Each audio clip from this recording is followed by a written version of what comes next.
Pour cette raison, je voudrais vous faire écouter le témoignage de Maître Abiba.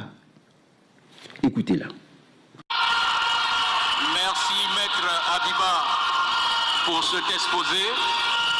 Mais avant de vous laisser partir, comme vous êtes jeune aussi, je voudrais vous poser tout juste une question. Dites-nous, vous qui êtes né en Europe et qui avez grandi, étudié, vous êtes avocat, inscrit au barreau de Paris. Qu'est-ce qui vous a poussé à tout laisser pour suivre en Côte d'Ivoire un homme politique comme Laurent Gbagbo, que la communauté internationale traitait hier d'infréquentable et de criminel?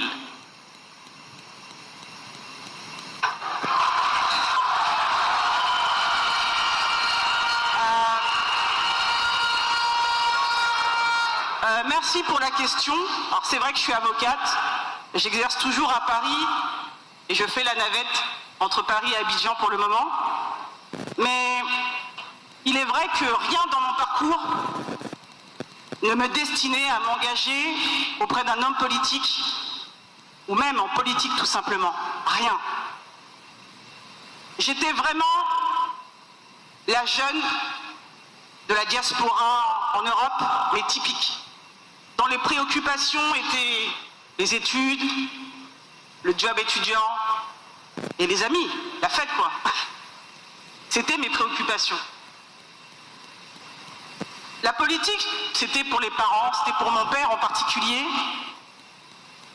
qui discutait, qui débattait de la vie politique ivoirienne. Et je ne me sentais pas particulièrement concernée, pour être honnête. Et puis un jour, mon père m'a demandé, mon père qui est avocat aussi, m'a demandé de le suivre. Il devait rendre visite au président Laurent Gbagbo avec d'autres confrères et il m'a demandé de le suivre. Bon, quand les papas parlent, on s'exécute, donc je l'ai suivi. À cette rencontre, on était tous là et puis le président est rentré. Il nous a tous salués et il a parlé avec chacun d'entre nous.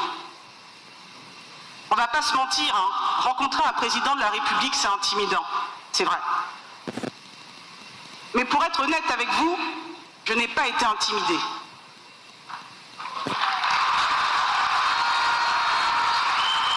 Je n'ai pas été intimidé parce qu'en réalité, le président Laurent Gbagbo, il m'a touché. Quand je dis qu'il m'a touché par son humilité.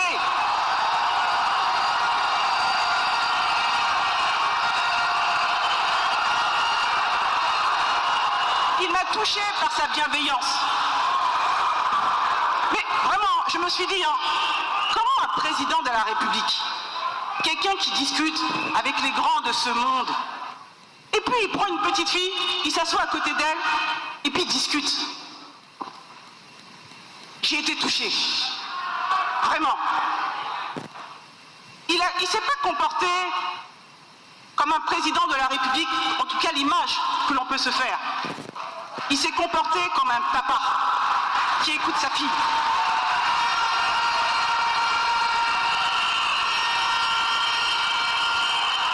Ça, c'est ça le président. C'est ça le président. Il aime les gens. Il aime profondément les gens. J'ai eu l'occasion après ça de le revoir plusieurs fois. Plusieurs fois, j'ai revu le président, mais je ne peux pas dire que je l'ai rencontré. Je l'ai vu plusieurs fois. Je ne l'ai pas rencontré.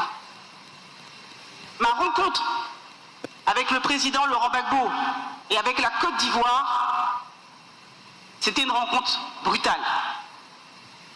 Cette rencontre, c'était le 11 avril 2011.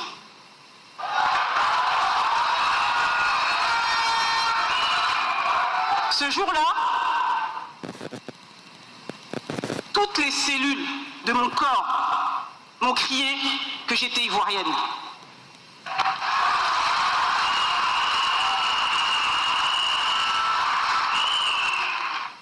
Je vais être honnête, et jusqu'à ce jour, je n'ai jamais accepté les bombardements de la Côte d'Ivoire pour un contentieux électoral.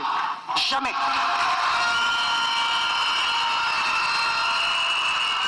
Je n'ai jamais accepté qu'on puisse humilier toute une nation et son dirigeant pour un contentieux électoral.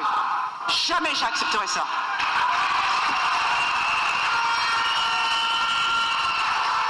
C'est ce jour-là que j'ai décidé d'emprunter le chemin de la dignité aux côtés du président Laurent Gbagbo.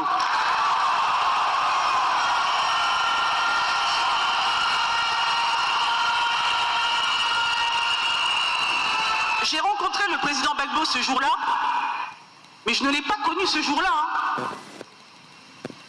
Il a fallu du temps. Je l'ai vu. Je ne l'ai pas connu au pouvoir. Donc ce n'est pas les apparats du pouvoir qui m'ont séduite chez lui, qui m'ont convaincu de m'engager à ses côtés.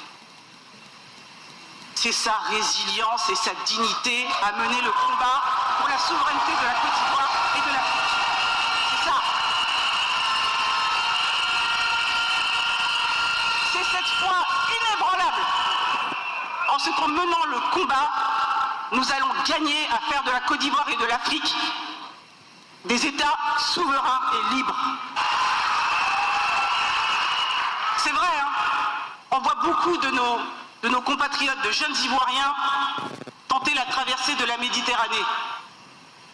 Ils vont se tuer, et pour les plus chanceux, ils se retrouvent de l'autre côté, à mendier dans la clandestinité, bref, en l'absence de toute dignité. Je ne peux pas leur reprocher de faire ça. On comprend. Pourquoi? Mais quand vous n'avez plus de dignité, quand vous ne croyez plus en rien, vous n'accordez même plus de valeur à votre propre vie.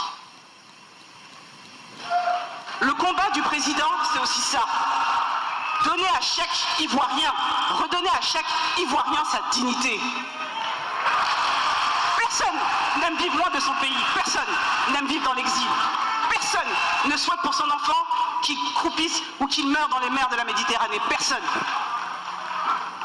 Et c'est pour ça que je suis convaincu que la seule façon pour nous, la jeunesse ivoirienne, africaine, d'aspirer à une vie meilleure, c'est de se battre pour notre dignité, de se battre pour notre souveraineté,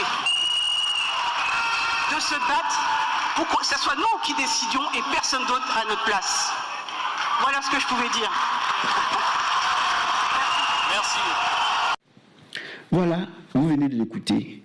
Eh bien, c'est le même sentiment qui m'a animé. Je suis entré dans cette lutte surtout à partir de 2010. J'ai commencé mes premiers articles en 2010. Et en 2011, j'ai été humilié par ce qu'ils ont fait au président Laurent Gbagbo. Voilà ce qui explique ma fidélité au président Laurent Gbagbo pour la dignité de la Côte d'Ivoire. Je pense que si, à cette époque, c'était Alassane Ouattara qui avait subi cette humiliation, j'aurais défendu Alassane Ouattara. Peut-être après, je l'aurais laissé quand j'aurais su son idéal, sa vision. Mais on ne peut pas laisser un pays venir prendre, faire prisonnier un président d'un peuple souverain. Seulement ça doit nous amener à être unis autour du président Laurent Gbagbo, qui poursuit une lutte noble. Une lutte noble. Vous voyez? Alors que ceux-là permettent qu'on vienne humilier leur pays. Alassane Ouattara a permis que l'on vienne humilier la Côte d'Ivoire. Et partout où nous nous trouvions, on voyait le président Laurent Gbagbo avec ce casque. Et on le tenait. Et c'était vraiment douloureux à voir. Avec son épouse, Simone, c'était douloureux à voir.